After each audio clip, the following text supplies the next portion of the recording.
En esta ocasión te relataremos la trayectoria de Luis Fernando Acosta, alias Ñangas, el hombre que tuvo relevancia e importancia en la última guerra que libraba Pablo Escobar. Un hombre leal a su jefe supremo, el Chopo. El individuo Luis Fernando había nacido en Itaguí, Antioquia, en 1960, en una familia de 7 hermanos. La parentela era cobijado bajo la fe católica, que su padre, un trabajador honrado que laboraba en Discos Fuentes, y su madre, una costurera, les habían subyugado. De allí que Acosta fuera monaguillo en su infancia del barrio Guayabo Santa María número 1, en la que gustaba de cargar las figuras representativas que la iglesia realizaba en festividades constantes. En ese interés sus padres pensaron que su hijo Luis escogería la carrera sacerdotal, pero lastimosamente el corazón del infante se dañó y empezó a robar las hostias de la iglesia, que a su vez eran digeridas por sus amistades. De igual manera hurtaba la limosna para comprar gaseosa, hasta que el cura lo pilló y lo echó de la comunidad. Los progenitores se sintieron decepcionados y le zarandearon unos correazos al niño. Pero la golpiza era rápidamente amenizada con los juegos que Luis Fernando realizaba con sus amiguitos de barrio. De hecho, a raíz de un entretenimiento con bolas en tierra, nació el verbo de su apodo, Ñangas, pues todos medían con cuartas y ñangas. Y así quedó bautizado con el alias para siempre. La palabra frágil, para siempre, es lo que Ñangas pensó sobre su padre cuando se fue del hogar hacia los Estados Unidos. En busca de un futuro mejor, creyó que no volvería. Sin embargo, al poco tiempo, el Don regresó a su natal Colombia, y montó una cafetería en el municipio de La Estrella, llamada Atahualpa. Con un negocio establecido, el padre hizo estudiar a Luis Fernando en la escuela Diego Echeverría y los 3 años de bachillerato en el liceo Enrique Vélez. Empero, en el tercero, a Ñangas lo echaron por indisciplina y terminó su bachillerato en prisión. Con una adolescencia difícil, a sus 15 años concretó trabajo en la cafetería de su padre, donde conocería por primera vez a Pablo Escobar Gaviria, quien solía reunirse con sus socios en mencionado establecimiento. Acosta los miraba con respeto, la fama de los populares mágicos ya precedía, mas él aún se cobijaba sobre las alas de su padre y había aprendido carpintería en el SENA, lo que le sirvió para trabajar en varias carpinterías de Medellín, pero pronto caviló algo. Mientras él laboraba largas jornadas al día, sus amigos de infancia se ganaban en una hora robando lo que él ganaba en una semana. Al analizar dicha situación, Ñangas decidió salir con ellos y se robó su primer carro. Le gustó el dinero rápido, dejó su trabajo y se volvió un ampón que hurtaba hasta 2 automóviles diarios, fama que lo granjeó como el solvente líder de una pandilla que se formaba. Ahora, Luis Fernando, que vivía en el barrio Guayabo, lideraba una bandita de 5 o 6 pelados y atracaba cuanto carro subía. Pronto el combo fue creciendo hasta llegar a más de 20 muchachos. Y ahí empezaron los problemas con los demás barrios por el poder de la plaza, ya que el grupo ahora no solo atracaba carros, le habían sumado el servicio de sicariato y asalto a bancos. Eso les trajo bastantes dilemas. Una de tantas, ocurrió cuando Ñangas y sus compinches, le robaron un carro Toyota viejito, a un anciano en un semáforo. Ya lo tenían encargado para llevar a un pueblo, cuando el bandido empezó a ver gente muy extraña en su barrio. Carros que subían y bajaban con combos o gente adentro. Buscaban el auto y cogieron a un pelado del grupo de Acosta. Lo llevaron, lo torturaron y lo enviaron con una nota que decía, si no devuelven el carro, aténganse a la consecuencia. Cuando los perpetradores volvieron a subir, se armó un tiroteo y la cosa se puso caliente. Hasta que un día subió Ponchera, un hombre del Chopo, y les dijo, el Chopo les manda a decir que le entreguen el carro, eviten más problemas. A lo que Ñangas respondió, les cuesta $1.000.000, que en eso lo tengo negociado y de malas porque que yo no sabía que el carro era de él. Esa misma noche le mandaron el $1.000.000 a Luis Fernando y este les devolvió el carro. El afán por conseguir el automóvil, resultó porque en el artefacto había una caleta de $2 millones, que era de la oficina de Escobar. La fama de Ñangas y su combo rebotaba sobre sus propios vecinos, mismos que eran beneficiados con víveres y a veces, con la construcción de sus casas, por parte de los rufianes. Y quizás por la solidaridad, pero también la sagacidad, sobre todo, del antecedente de la caleta en el carro, el corillo del Chopo se daría cuenta que aquellos malhechores tenían cierto poder en Itaguí. Entonces nuevamente volvió Ponchera, y les propuso trabajar para la oficina. El líder, Acosta, aceptó, pero sin dejar de lado el hurto, el secuestro y el sicariato. Aunque más tarde el grupo se dedicaría de tiempo completo al cartel de Medellín. Una de las primeras vueltas de Ñangas fue en 1988, se trataba de cobrar un dinero a una señora que le adeudaba a Pablo Escobar. Como la doña no mostraba interés y se desapareció, le secuestraron a un hermano. Al enterarse, la señora fingió una negociación con los captores, pero en realidad puso una denuncia y las autoridades cayeron al cautiverio donde tenían al secuestrado. A la sazón, Luis Fernando y sus hombres fueron arrestados y condenados a 1 año de cárcel. Al salir de prisión y para resarcirse del error antiguo, a Ñangas se le encomienda nuevamente una tarea similar, cobrar otra deuda. Sin embargo, tras el asesinato del candidato Carlos Pizarro del M-19, las autoridades empezaron a hacer requisas en distintas partes de Medellín y en una de esas, cogen a Carlos y Norbey, hombres de confianza de Acosta, en un hotel. Las autoridades, al enterarse, por los antecedentes, que eran muchachos del cartel de Medellín, los inculpan por el asesinato del político, al punto de exhibirlos por televisión como posibles cómplices del atentado. Ñangas, mirando las noticias, se asusta y decide cancelar la tarea. Le dice al adeudo que después cuadrará con el patrón. Simultáneamente se va rumbo al eje cafetero, hasta que se solucionen las cosas. A pesar de las fallas, Luis Fernando poco a poco iba escalando en el séquito de sicarios del Chopo, incluso convirtiéndose en el hombre de confianza de su jefe, quien por muchos era considerado como el rey de los bandidos, el que mataba hasta por sospecha, como se justificaba con Pablo Escobar diciendo, lo maté por sospecha comprobada. Por tales motivos hubo muchos conflictos entre hombres del cartel, pero sería el robo de una caleta de dinero lo que traería una consecuencia atroz. Se habían perdido más de 20 millones de dólares de los hermanos Galeano en Itagüí, barrio San Pío, zona que dominaba Ñangas y otros bandidos.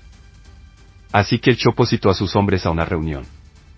Se encontraban Titi, Juan Caca, Freddy Misterio, hermano de Otto, y el mismo Ñangas. Todos llevaban una conversación amena, cuando de momento imprevisto, Titi se levanta y dice, Chopo, yo me robé esa caleta con Freddy Misterio, nosotros tenemos la plata pero no sabíamos que era de los Galeano. Para continuar y justificarse, Titi narra el detalle de todo el robo. Ñangas, atento, escucha el relato, y después que la situación es aclarada, el Chopo, inteligente como siempre, dice, subamos donde el patrón y le comentamos todo lo que está sucediendo, y así ocurrió. Luis Fernando pensó que matarían a los autores del hurto, sus amigos de Lampa, pero contrario a eso, Chopo le dijo, prepárate para la guerra que se nos viene, pues el patrón dijo que le dejaran la mitad de ese dinero que él iba a frentear a esa gente y vaya afrenta. De allí vino lo que se conoció como la purga de los Galeano y Moncada, trayendo como consecuencia el nacimiento de un grupo llamado los Pepes, que en complicidad con las autoridades, buscaban eliminar a Pablo Escobar. Pero el capo no se dejaba amedrentar y la guerra declarada en Medellín, viajó hacia Bogotá, y su instrumento preferido, los carrobombas, se haría notar otra vez.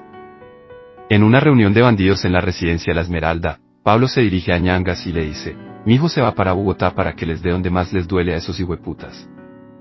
Tienen todo ya para que empiece la fiesta. En efecto, Acosta tenía más de 3.000 kilos de dinamita encaletados en Bogotá. Hombre fiel, empezó a organizar la tarea. Se llevó a sus muchachos conocidos con alias de Juan Bulla, Petaco, Careloco, Mincho y Cabezón, para el barrio Restrepo en Bogotá. Alquiló una casa con 2 chicas adentro, y allí montó una microempresa de zapatos de damas, la fachada perfecta para cometer sus actos malévolos. El malhechor, curiosamente aparentaba ser un empresario. Como un personaje importante, se consiguió un auto y con él se destinó a recoger la dinamita. Mientras operaba, el patrón le manda un viper y le menciona que trabaje en conjunto con Memo Bolis y Titi, que les entregue 100 kilos de dinamitas a los muchachos, pues la idea era poner 100 kilos de dinamita en cada auto, que eran 2. Acosta hizo caso y sacó 200 kilos de dinamita de la caleta. 100 kilos le entregaría a Memo Bolis en el centro comercial Los Héroes, pero este nunca llegó a la cita, entonces preocupado se dirigió a la casa fachada, y se dedicó a armar el carrobomba que le correspondía. Posteriormente la explotó, como a las 8:39 de la noche, en la avenida Chile con carrera séptima. Los noticieros informan sobre el acontecimiento terrorífico, inclusive, a la par, acotan que otro carrobomba ha explotado en el norte de Bogotá. Se trataba de la gente de Memo Bolis, a los que cogieron y por el miedo, entregaron más de 1.500 kilos de dinamita que estaban en la calera, otra caleta. Eran muchachos inexpertos. Al otro día Acosta, a pesar de los constantes retenes producto del impacto terrorista, toma un vuelo para Cartagena. Allá se encuentra con el Chopo y con el capo, quien alegremente lo felicita diciéndole, lo felicito, no por la bomba, sino por haber salido vivo de esa calentura. No me gustó mucho la vuelta, porque no hubo muertos. En la próxima tenga en cuenta eso, pero no se desanime que a esos pelados lo cogieron por maricas, por no hacer las cosas como se habían programado. Ñangas agradeció lo expuesto, y acotó que sus hombres permanecían en Bogotá, que cualquier cosa ellos estaban dispuestos a apoyar. Bajo esas palabras, a Luis Fernando se le encomendó estallar otro carrobomba en la Cámara de Comercio. Pero no pudo, porque a raíz de la anterior bomba, había mucha seguridad rondando, así que dejó el explosivo cerca al objetivo. Aquel acto terrorista dejó muchas muertes y víctimas, hasta el mismo Ñangas resultó herido en la cabeza por la explosión. Ya las autoridades portaban un retrato del bandido y sus hombres, porque lo que cada uno decidió abrirse por su lado. Entonces Ñangas toma un bus y decide irse a Soacha, con tal mala suerte, que a la salida de Soacha han instalado un retén. Los mismos, bajan a todos los pasajeros con cédula en mano. Luis Fernando tiene una cédula pero que no es de él, aunque coincide con sus características y edad. El policía le recalca que le diera el número de cédula, y el malhechor se lo da. El uniformado luego de verificar, atina a decir, puede subir al bus. Ñangas sintió regocijo, pensó que hasta ese día había llegado. Sabía que si lo cogían, de una lo desaparecerían, como le sucedió a varios integrantes del cartel, o en el mejor de los casos, eran puestos a disponibilidad de las autoridades. Sin embargo, combos importantes eran eliminados, como el de los Nachos o el de los hermanos Muñoz Mosquera. Rememoran que la Kika se salvó porque le corrió a un problema que tenía con el Chopo, que se vaya del país mientras el Chopo se olvida de esta maricada que dijo su hermano. Le mencionó el capo a Tyson, quien mandó a su hermano a Estados Unidos, donde fue capturado. En nefasta trayectoria, Acosta fue dándose cuenta que la guerra se estaba perdiendo, incluso sus adversarios empezaron a involucrar a la familia inocente. Sin embargo, omitiendo lo blandengue que se volvía, Pablo Escobar le ordena a Ñangas viajar nuevamente a Bogotá, y esta vez explotar, al mismo tiempo, 2 carrobombas. El bandido se activa y llama simultáneamente a sus muchachos. Desentierra 200 kilos de dinamita, y arma los carros bombas en la fachada empresa de zapatería. Luego se dirige a sus trabajadores y les dice, ahí les dejo esa plata y nos vemos en un mes. Cuando pase lo que tiene que pasar cada uno se abre por su lado. Salieron de la casa, se repartieron todos y se fueron para pleno corazón de Bogotá. En cuestión de minutos, nuevamente un caos, otro bombazo, y más de 150 heridos. Poco después Ñangas sale de Bogotá. Se dirige nuevamente a Soacha y Ibagué. Estaba parado en una carretera cuando lo frenó una patrulla. ¿Para dónde va? Le dijo el policía, voy para Armenia, le respondió Ñangas con acento bogotano, ¿ya compró el tiquete? Atinó el policía, no, todavía no, aclaró Acosta, nosotros vamos para Ibagué, recogemos 4 o 5 pasajeros y nos dan para la gasolina, puntualizó el uniformado. Las autoridades querían ahorrarse lo de la gasolina. Y así, en cuestión de minutos, Ñangas se encontraba con 5 pasajeros montados en la patrulla. Mientras ingería un refresco, la radio comunicaba la captura de sospechosos del nuevo estruendo en Bogotá. Esos terroristas hijueputas son unos desgraciados, ojalá los maten, decían enojados los pasajeros y la policía. Ñangas, para despistar, repetía lo mismo, maten a esos hijueputas. En medio de incomodidades, Acosta llega a su destino y se instala en una finca. A los 2 días llega el Chopo a verlo. Lo congratula y le trae una carta escrita por el propio Escobar, donde también lo felicita. De momento, Ñangas nota al Chopo preocupado, estaban matando a todos sus compañeros. Para calmar los ánimos, toman un aguardiente y el Chopo le menciona, Ñangas, el patrón le manda decir que se pierda de Medellín, al menos un mes. No llame ni hable con nadie porque si lo cogen, lo despedazan. Mejor espere que se calme las cosas porque el patrón tiene una vuelta muy grande. Y seguidamente el Chopo cuestiona, ¿cuánta dinamita tiene la caleta de la Huasca? Tengo unos 2500, le responde Ñangas, lo suficiente para lo que necesita el patrón, concluye el Chopo. Recibida la orden, Luis Fernando se va para San Andrés Islas, a perderse por varios días, pero al observar que sus muchachos se quedan vulnerables a la guerra, decide regresar a Medellín, pero con una desagradable sorpresa. El avión donde iba, aterrizó en Cali, ciudad de sus enemigos acérrimos. Posteriormente lo pasan a la lista de espera y Ñangas, asustado, se toma un tinto y finge que duerme. No mira para ningún lado, no quiere levantar sospecha. Desde que mostraron su retrato por televisión, se había cambiado de look, pero no podía confiarse. Sintió paz cuando el avión volvió a despegar para Medellín. Al llegar, se comunicó con el Chopo, y la vuelta grande de la que le había hablado el rey de los bandidos, era hora de realizarla. La vuelta es la siguiente, se va para Bogotá, organice su gente, compre una volqueta, le monta los 2500 kilos que tiene guardado, la llena de piedras y la hace explotar en la Dijín de Bogotá. Esa queda en la avenida Caracas, le ordenó el Chopo. Sorprendido Ñangas le preguntó, ¿el patrón también va a matar a los policías de Bogotá? Mi hijo, acá lo que queremos es matar al marica traidor del navegante, ese fue quien entregó al mexicano y lo tienen allí, en fin lo que queremos es acabar la Dijín, le responde el Chopo. Mario, cuente con esa vuelta, finalizó Ñangas. Acosta puso en marcha el plan macabro, pero luego se le hizo imposible comunicarse con Pablo y Chopo. Más bien fue contactado por otro terrorista, Juan Caca, que lo citó el 18 de marzo de 1993 en Medellín para finiquitar un atentado en Pereira. Sin embargo, aquello era una trampa. Al llegar fue capturado por la policía y hombres de los Pepes. Lo golpearon y lo trasladaron al poblado. Allí lo esperaban los oficiales del bloque de búsqueda, Arango y Hugo Aguilar. Por fin caíste, perro hijueputa, y ese jefe tuyo también lo vamos a agarrar, le decían a Luis Fernando mientras lo golpeaban. En ese momento, Juan Caca se acercó a su compañero. Hermano, no se haga golpear más, entregue la dinamita y los fierros, eso es lo que quieren de usted, le dijo, pero los golpes siguieron. De pronto el coronel Arango le mencionó, Ñangas, usted perdió ya, necesito la caleta con dinamita que tiene en Bogotá. A Ñangas no le quedó de otra que negociar la dinamita con la presencia de la prensa, fiscalía y procuraduría para que no lo mataran. Tras llegar a un acuerdo, Acosta lo llevó a la finca donde tenía encaletado la dinamita, pero solo entregó 500 kilos. En esa misma finca, permaneció amarrado, mientras los policías buscaban los explosivos, un 19 de marzo. De un momento a otro, los policías pegaron gritos de alegría, mientras escuchaban la radio. Un capitán se le acercó a Luis Fernando y le dijo, vea hijueputa, acabamos de matar a su jefe, hace amigo suyo, hasta que cayó esa gonorrea, se refería al Chopo. Acosta, no dijo nada pero no pudo evitar que se le saliera una lágrima. Chopo, el rey de los bandidos, el guerrero de Pablo, estaba muerto. El bloque llegó a su apartamento en Medellín y le dieron más de 40 tiros. Alias Volador, que debía haberle llevado la comida y el correo, también fue entregado por Juan Caca. Este último junto con alias Vanessa, acordaron en entregar al Chopo. Mario era mi padrino, fue el que muchas veces me sacó de problemas en el cartel, porque hasta Pablo lo respetaba. Chopo era realmente el hombre que quitaba y ponía.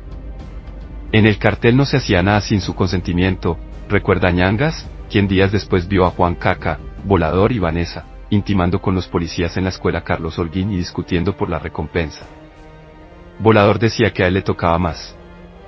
Ñangas sintió ganas de llorar al ver cómo estos reconocían haber entregado a Mario, que para ellos fue como un padre.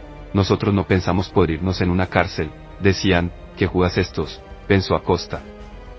¿Venían más dificultades para Ñangas? Pues en el calabozo el coronel se le acercó y reclamó, usted nos creyó, huevón, ¿verdad?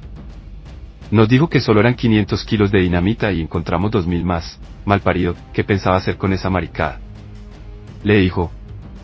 Luis Fernando no dijo nada. Cuando Acosta, de 32 años, estaba almorzando, vio en el noticiero que su condena era de 60 años. En ese momento pensó en volarse de la cárcel, pero al ver que habían asesinado a Pablo Escobar, canceló el plan por el momento. Muerto el capo y el cartel liquidado, a Ñangas lo trasladaron a Bogotá, donde compartiría más adelante patio con sus enemigos. Así que el bandido puso en marcha su plan de fuga nuevamente, y luego de utilizar el circuito interno de cámaras del pabellón de máxima seguridad de La Picota, se fugó el 31 de diciembre de 1999. Las autoridades montaron varios retenes para dar con el paradero de Ñangas, mientras este estaba escondido en un monte. La desesperación por ver a su familia hizo que se entregara a la justicia. A pesar de lo anterior, Ñangas ya estaba planeando una segunda fuga, pues trabajando como carpintero en la cárcel de Itagüí quería fugarse dentro de un mueble, pero el plan lo frenó Iván Urdinola, un narcotraficante del norte del valle, para mencionarle con una sutil amenaza, que le diera ese puesto a Ver Villafañe, un narco que estaba a punto de ser extraditado. Finalmente la justicia perdonó su condena a Luis Fernando, de 60 años de cárcel quedó en cuarentena, del cual pagó 14 años físico. Hoy recuerda la guerra en la que la mayoría de sus amigos murieron, jura estar arrepentido y pide perdón. Las cicatrices, sin embargo, y el dolor dejado por las bombas y asesinatos, aún están allí. Gracias por llegar al final del relato. Recuerda que el estudio y el trabajo honesto son la mejor opción, la historia contada lo comprueba. En la vida hay cosas que valen mucho más que el dinero. No olvides suscribirte al canal y compartir